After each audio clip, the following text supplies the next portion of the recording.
סקאלה ראשונה מתל אביב. אני לא האמנתי שזה יגיע עד לכאן. אני ירדתי פה בקומה השנייה, כי אומרים שזה המקום הכי בטוח. את האמת, אני לא מרגיש כל כך בטוח.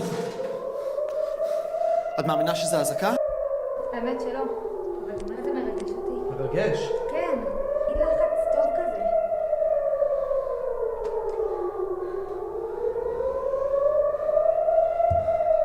בוא נעלה לגג, אולי נצליח לראות את העירות. לא נראה לי, אני חושב שנשאר פה להמשיך לצלם כאן. זה לא קורה כלום. אני לא יודע, רעש נוראי. יאללה, בוא, חיים פעם אחת.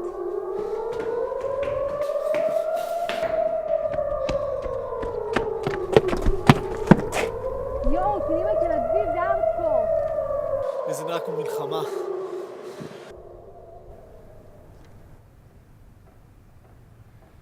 טוב, זה אמור להגיע לכיוון דרומה, אז תסתכלי לשם. איזה טירוף. אני לא מאמין שהבאת אותי לכאן. רצית לבוא לפה בדיוק כמוני. הנה, זה ממש קרוב! תצא להם...